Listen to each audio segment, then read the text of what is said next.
L'actriu lleidatana Lara Díez serà la pregonera de la 39a edició de l'Aplec del Caragol de Lleida.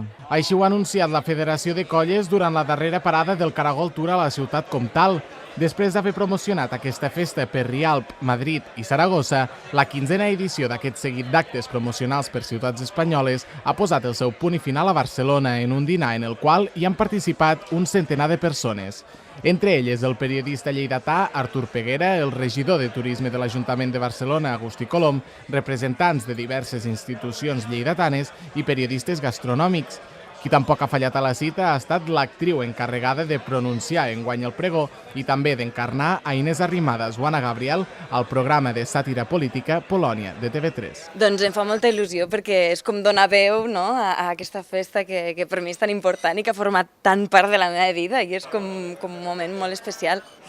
La veritat és que encara l'estic acabant d'ajustar i no sé si puc donar gaires exclusives, però sí, sobretot el que significa i el que representa una festa tan especial com l'Aplec i poder transmetre una mica aquesta idea del que representa al món, no? Bé, malauradament sembla que és notícia que és una dona, no?, qui fa de pregonera.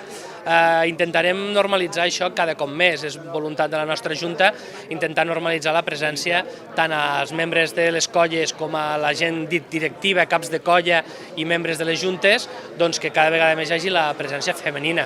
Al llarg de les seves 15 edicions, el Caragol Tour ha visitat ja una trentena de ciutats arreu de l'estat espanyol, gairebé a totes les comunitats autònomes. De cara a la propera edició de l'Aplec, el 40è aniversari, la FEColl s'ha proposat internacionalitzar aquesta festivitat i portar per algunes capitals europees un tour que deixa a tothom amb un bon sabor de boca.